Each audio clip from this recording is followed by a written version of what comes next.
خرم صاحب، ایک سوال یہ ہے کہ آج سینٹ آف پاکستان میں آپ کی پارٹی کی ایک سینیٹر ہیں سعدیہ عباسی صاحبہ، انہوں نے آج اپنے ضمیر کو گواہ بناتے ہوئے ایک بات کہی ہے. میں ذرا چاہتا ہوں آپ پہلے ان کی گفتگو سنیں اور پھر آپ جواب دیں.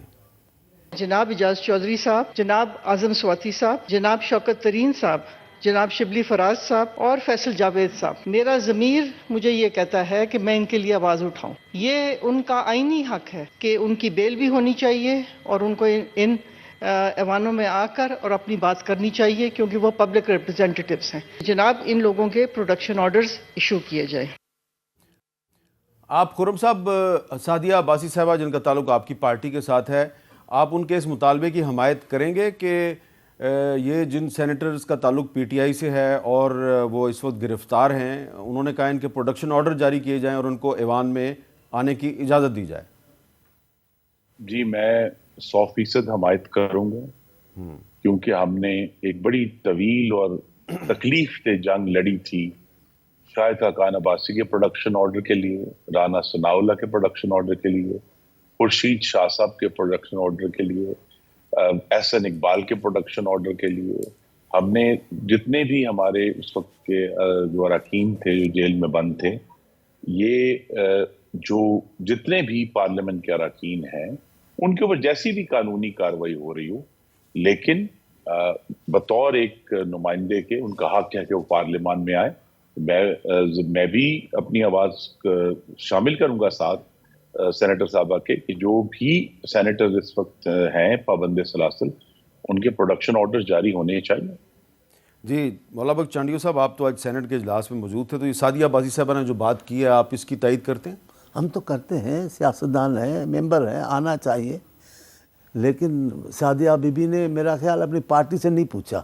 اچھا، پارٹی سے پوچھا ہوتا تو یہ بیان نہیں دیتی، اور پارٹی والے کبھی ان کا مطالبہ نہیں کریں گے. نہیں، ابھی خرم صاحب تو تائید کر رہے ہیں اس کی. اب خرم صاحب بہت اچھی باتیں بھی کرتے ہیں، اس میں کوئی شک بھی نہیں ہے، بڑی آزادانہ خیال کی بات کرتے، لیکن یہ پارٹی پالیسی ہے، یہ کبھی بھی نہیں کرتے. سعدیہ بی بی نے اپنے ہمت پہ کی ہے، اور میں ان کی تعریف بھی کرتا ہوں، ان کو خراج تحسین پیش کرتا ہوں.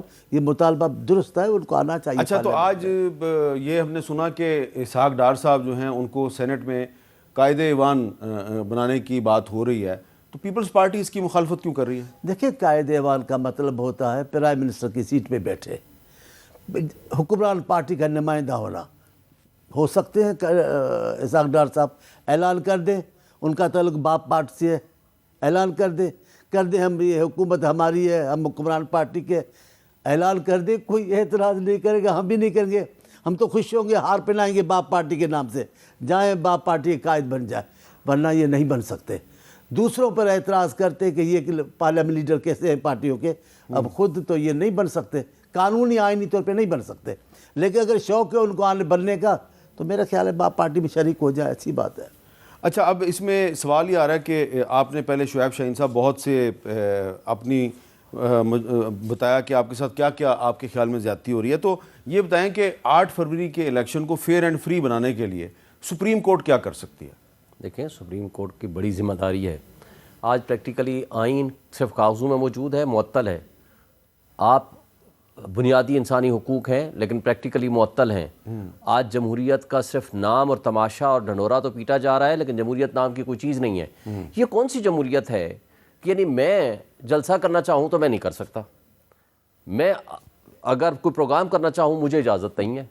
مولا بخش چانڈیو صاحب کرنا چاہیں تو ان کو نہ صرف اجازت ہے، ان کے لیے پولیس بھی ہوگی، ان کے لیے رینجرز بھی ہوں گے، ان کے لیے پروٹوکول بھی ہوگا. میں مثال دے رہا ہوں، یہ نہ سمجھیں. تو آپ اگر یہ طرز عمل، یہ پریشان ہو گئے مولا بخش چانڈیو صاحب، اگر یہ طرز عمل ریاست کا دورہ معیار اگر قانون اور انصاف کا ہم نے رکھنا ہے، تو اگر سپریم کورٹ اس میں انٹروین نہیں کرے گی، تو اگر یہ ڈسکریڈٹ الیکشن یہ ہو گیا نا، میں ایک بات بتا دوں، آج آپ کی ریاست متحمل نہیں ہو سکتی فردر ایڈونچرز اور مس ایڈونچرز کی، اس لیے کہ آپ کی اکانومی پہلے تباہ ہو چکی ہے، تمام ادارے ڈسکریڈٹ ہو چکے ہیں، بددلی اور اس قدر انتشار اور افراتفری ہے، سیاسی عدم استحکام آلریڈی ہے، مایوسی اتنی پھیل چکی ہے. آپ کی 1 سال پلس کے اندر 12 لاکھ جو پروفیشنلز ہیں وہ ملک چھوڑ کے جا چکے ہیں.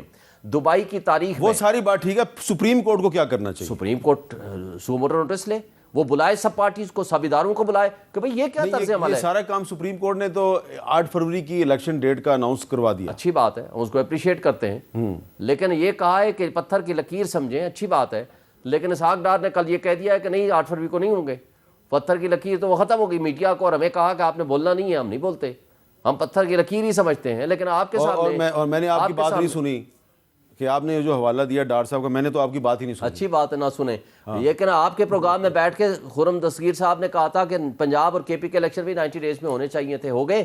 سپریم کورٹ نے کہا تھا 14 مئی کو ہو گئے. لیکن آپ یہ مانیں کہ خرم دستگیر صاحب ایک اصولی بات کرنے والے آدمی ہیں، یہ بات آپ مانیں؟ بس اتنی سی بات کی کہ خرم دستگیر صاحب نے کی، اور پارٹی نے جو کچھ حشر کیا سپریم کورٹ کا، جو پارلیمان میں کھڑے ہو کے جو گفتگو کی، جو کنٹینرز لگا کے یہاں جو باتیں کی ہیں، میں ان کا احترام کرتا ہوں، انہوں نے ایک اصولی بات کی. لیکن جو باقی لوگوں نے کیا مسلم لیگ نون نے، اس کی ذمہ داری کس پہ ڈالیں گے؟ ہوئے 13 مہینے بعد ایک اور اصولی بات بھی سن، اگر ایک منٹ ان کی ایک اور اصولی بات بھی سن. جی وہ ایک بات مجھے بتا دیں. اچھی اصولی بات یہ ہے کہ شعیب شاہین صاحب کی جماعت کو آج جو ملک میں دہشت گردی ہے اس کی ذمہ داری لینی پڑے گی کہ آج ٹھیک 2 سال پہلے 2021 میں جس طرح صدر عارف الوی نے اور وزیر خارجہ اس وقت کے شاہ محمود قریشی نے طالبان کو عام معافی کا اعلان کیا، ان کو اس وقت کی جو فوجی اسٹیبلشمنٹ تھی اس کو بھی یہ ذمہ داری لینی پڑے گی کہ جس طرح ان تحریک طالبان پاکستان کے ہزاروں اراکین کو یہ واپس لے کر آئے، یہ خیال تھا کہ کس طرح ان کے ساتھ کوئی بزدلانہ مصالحت کر کے کام پاکستان کا چل سکتا ہے. تو آج جو ہم پاکستان میں نئی لہر دیکھ رہے ہیں دہشت گردی کی، اس کی بہت بڑی ذمہ داری اس وقت کی سیاسی حکومت پر بھی اور اس وقت کی جو فوجی اسٹیبلشمنٹ تھی اس پر عائد ہوتی ہے. یہ پاکستان کو ایک نئے بحران میں جو ہے وہ ڈال دیا ہے. اچھا اس میں ایک سوال ہے، آپ نے اس کو ایکسٹینشن دی اور ملاقاتیں، میں سنجیدہ بات کر رہا ہوں، وہ یہ ہے کہ جو میاں والی کا واقعہ ہے وہ ایک اسٹریٹجک تھنکنگ کی طرف اشارہ کر رہا ہے، وہ عام واقعہ نہیں ہے. اور پھر آپ بھی دیکھیں کہ میاں والی پر 2 ہی حملے کیے ہیں، یا تو دہشت گردوں نے یا تحریک انصاف. اچھا اس کا کیا جواب دیں گے آپ؟ دیکھیں پہلی بات تو یہ ہے کہ جو آپ نے پچھلے سال جون جولائی میں ان کو ایکسٹینشن دی ہے اسی ایگریمنٹ کو، وہ تو ریاست کا فیصلہ تھا. ریاستی اداروں کے بارڈرز کے ایشو کو ریاستی اداروں کے بغیر آپ فیصلہ کر سکتے ہیں؟ ریاستی اداروں نے ایک فیصلہ کیا، آپ نے اس کو کنٹینیو کیا. آپ اس کو پالیسی بناتے 16 مہینوں میں، آپ نے کیا کرتے رہے ہیں؟ آپ کرتے، آپ کو منع کس نے کیا تھا؟ جہاں تک آپ نے یہ کہا ریاستی ادارہ سب سے معتبر ایک ہے، وہ ہے سپریم کورٹ آف پاکستان. 98 میں کس نے حملہ کیا تھا اس کے اوپر؟ مجھے بتائیں. طیارہ ہائی جیکنگ کیس کس کے اوپر تھا؟ آپ نے sitting chief of army staff کو نہیں بولا تھا. یہ الگ بات ہے کہ ہم مارشل لا کے خلاف تھے، مشرف کے خلاف ہم نے تحریکیں بھی چلائیں، لیکن آپ کو یہ کس نے اجازت دی تھی کہ یہ انڈیا لے جاؤ؟ انڈیا لے جاؤ، 7 منٹ کا اس کا فیول باقی تھا. وہ آپ کو قبول کرنی پڑے گی جس طرح 9 مئی کی دیکھیں جس نے 9 مئی کیا ہم اس کی مذمت کرتے ہیں، قانون کے مطابق پروسیڈ کریں. ایک سوال میرا آپ سے یہ ہے کہ ابھی آپ نے کہا کہ پچھلے سال جو طالبان کے ساتھ جو مذاکرات کی پالیسی تھی تو پی ڈی ایم کی حکومت نے آ کے اس کو فوری طور پہ ختم نہیں کیا بلکہ کنٹینیو کیا، ٹھیک ہے. لیکن اس کے بعد اب جو نگران حکومت ہے اس نے نہ صرف یہ کہ وہ پالیسی ختم کر دیا بلکہ پاکستان میں جو لاکھوں افغان مہاجرین ہیں ان کو بھی کہا کہ آپ واپس چلے جائیں. آپ کے خیال میں نگران حکومت نے یہ جو افغان مہاجرین کو واپس بھیجنے کا فیصلہ کیا یہ درست ہے؟ میرا خیال ہے نگران کا یہ کام نہیں تھا. یہ اتنا بڑا سیریس ایشو تھا. آپ 42 سال سے ایک ایشو اپنے ساتھ لے کے بیٹھے ہیں. یہ الیکٹڈ ریپرزنٹیٹیوز کا کام تھا. تمام پولیٹیکل پارٹیز کا کنسنسس ہو کے اس کے اوپر آپ کو ایک پالیسی ڈیسیژن لے کے آگے چلنا چاہیے تھا. یہ جو ڈنڈے کے زور پہ چیزیں آپ چلاتے ہیں یا نگران کا جو کام نہیں ہے وہ یہ اتنا بڑا پالیسی ڈیسیژن لے، اس کے نقصانات ہوتے ہیں. لیکن اگر یہ سیکورٹی ایشو ہے تو اس کے باوجود بھی اس کو اس طرح لائٹلی ڈیسیژن لے کے 1 مہینے 15 دن کا ٹائم دینا یہ میرا خیال ہے مناسب نہیں. آپ کے خیال میں زیادہ ٹائم دینے کی ضرورت نہیں؟ یہ تھا، ان کو انتظار کرنا چاہیے تھا نیکسٹ گورنمنٹ تک. نیکسٹ گورنمنٹ آتی، الیکٹڈ گورنمنٹ آتی. تو یہ جو حملے ہو رہے ہیں ان حملوں کا کوئی تعلق نہیں سارے معاملے سے؟ کس کا؟ یہ جو حملے ہو رہے ہیں میاں والی ایئر بیس پہ حملہ ہو گیا، خالی ان چیزوں کا تعلق ہوگا. دیکھیں یہ سیکورٹی کا ایشو ہے اس لیے مجھے محتاط گفتگو کرنی ہوتی ہے کیونکہ سیکورٹی کے معاملات میں ہمارا یہ سبجیکٹ نہیں ہے. ہمیں بہت بڑی اچھی بات ہے کہ آپ اس میں احتیاط سے کام لے رہے ہیں اور آپ کا میں شکریہ بھی ادا کرتا ہوں اس پہ.